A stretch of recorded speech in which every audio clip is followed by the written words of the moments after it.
Hi, folks. I am coming to you from Central Australia, from Northern Territory, having completed day 13 of a 14-day end-to-end Larapinta walk. I confess I can hardly even see what I'm recording here because the sun is shining. It is glorious. Behind me, for those that have done the Larapinta, I am looking at Rachutma, which is Mount Sonder. And I'm not sure if you can see behind me yep, there we go, maybe the red walls of Glen Helen. So we're camped down on the Finke River, which is just in front of us. I've had 13 absolutely glorious days. I've only walked 11 of those 13. I'll tell you a bit more about that as we go. And I thought I would just, as I did last time, give a few governance lessons from my time out here on the Larapinta. It's been 14 days. There's very little phone coverage. There's very little connection with the outside world. I haven't read a paper in 2 weeks. I haven't listened to a podcast. I haven't read a book. I've been in bed by 8 o'clock pretty much every night and have been sleeping gloriously and up at the crack o' dawn or before the crack of dawn to get out hiking on the trail, and I've probably hiked about 200 kilometres or give or take over the last couple of weeks. For hikers in the Take On Board community, strong recommend. I have loved every part of it. Alrighty. Now let me turn to, because you are the Take On Board community, so let me turn to some of the governance lessons. Lesson number 1. So on the first night here, we all slept in swags under the stars. I'd never done that before. I'd always been in a tent. I'd never slept in a swag, and it was glorious. You would wake up in the night and the stars, there's no light to get in the way, and the stars were endless. And what that made me think was about strategy and board setting the strategy. We often talk about the helicopter view and getting up out of the weeds. I actually wonder if we want to go further and take the starry night view of what we are doing, the really big picture of what our organisations are doing and taking that big picture view. So, the starry night is the first lesson, and taking, that big picture view for strategy might be beyond the helicopter view into the starry night view. The second lesson is around organisations and boards having standard operating procedures, doing scenarios, doing risk playbacks, I guess, like as in when something goes wrong, you want to know exactly what to do. Now, I was reminded of this because on day 3, as we came into kind of what would have been lunchtime, we'd been walking all morning, probably from about 6 a.m., I can't quite recall. One of our group members was a bit heat stressed, and in fact turned out to be more than just heat stressed. She was heat exhausted. So we stopped, we had her under an umbrella, giving her lots of fluids. Braden, who was our guide for the day, was just magnificent. Clearly, well, I don't know, maybe he's just good at this stuff. Maybe the other part of it is employ good stuff. He's either just exceptionally good at this stuff or had done something like this before, or their standard operating procedures. Because what happened was he had an excellent talk with Carol about how she was feeling, and whether she wanted to go on, and she did not. Which meant choppering her out or otherwise getting her out. She wasn't able to walk out. We'd walked in about 15K and she was pretty heat stressed, heat exhausted. So she's a nurse. She'll have some technical term for it. I do not. Whatever. She was under stress. So what was extraordinary was, first up, Braden sitting her down and dealing with just the immediate emergency of getting her in shade, getting her fluids up and those sorts of things. Secondly, what was extraordinary was him having a really great conversation with her about what she wanted to do. And at no time did he say, I think you need to do this, I think you need to do that. It's just, how are you? What do you want to do? We can organise whatever you need. So he did. And when she said she didn't want to go on, he made the emergency call. At the same time, he's got 7 other hikers around him, and he looked after us in the most incredible way. He put lunch on whilst we were waiting, found us a shady spot to sit and wait for what was a pretty significant period of time. Clearly made some calls back to the office, who also swung into action. So we were there for probably 2 hours, is my guess. until she was well enough to do a little bit of walking, and we walked down this hill again because where we were, there was no way a chopper would have been able to land. So we got down the hill where it could land. Um, they came and picked her up maybe 2 or 3 hours later, as in 2 or 3 hours after she stopped. A emergency crew from Trek Australia came in and met us. So we then had 3 guides, which was fantastic, walked us back. So we had to retrace our footsteps and walk back to a place where they could drive in, where they had driven into, drove us out, took us to camp. By the time we got to camp, oh God, I think it was 9 p.m., which in hikers' terms is like 2 a.m.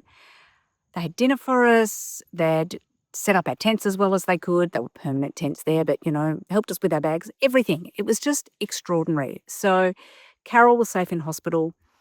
She's okay, by the way. She's back with us now on day 13. She joined us again, I think, on day 9 or 10. So what struck me there, doing your scenarios, doing those things you do on the board days about, what do we do when there's a privacy leak? What do we do when there's cyber criminals? What do we do when this happens?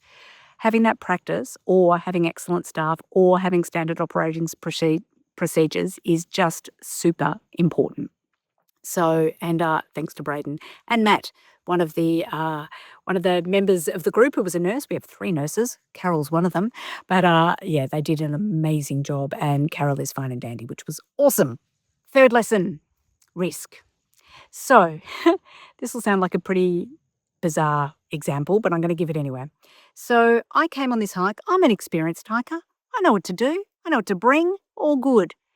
I brought the wrong shoes, as in not the wrong shoes out of my cupboard, just shoes that I thought were right that were not right. So I had a pair of hiking boots, I had a pair of hiking shoes, and it was clear by day 3 or 4 they were not right for these conditions. They were mashing my feet. I could barely walk downhill. It was awful.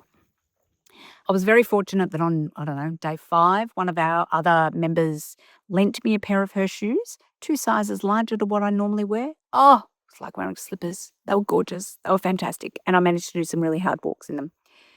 Then in the middle of this, one of the guides was going back to Alice Springs to restock. So where risk comes into it was there was a really awesome walk happening that day. Fortunately, a walk I'd done previously because I've done some of this walk before, some of the Larapinta before, but it's the 31-kilometre day. It's the big day. You kind of psych yourself up for it. Now that I had V's shoes, I thought I would be able to do it. I didn't think I'd be able to do it in my shoes, but in her shoes, I thought I could. However, with somebody going into town, I did my risk assessment. What's the likelihood of V coming back and joining us? Because she'd also exited by this stage. More on that in a minute. What's the probability of her wanting her shoes? And what's the impact of that if she does? The impact would be I wouldn't be able to do any walking for the rest of the hike. So after my risk assessment, I jumped in the car and went to Alice Springs for the day, bought myself a new pair of shoes and came back. It meant I missed a day of hiking, which I was a bit bummed about. But my risk assessment was right. I've got these new shoes, 2 sizes bigger than I normally wear. And the last 5 days of walking have been absolutely glorious. So my governance lesson there is do your risk assessment. Yes, I was bummed about missing out, but, likelihood consequence made it a bit of a no-brainer. So off to Alice Springs I went. The next 2, one of them is definitely familiar. I definitely said this from the last time I was on the Larapinta. I probably said it from my Jatbulla hike as well. I've probably said it on other things. Being on a board is a team sport. Hiking is a team sport. We have 8 people in our group. We've got 2 guides, but it's not 8 people just wandering out doing their stuff. We mostly, not entirely, walk together.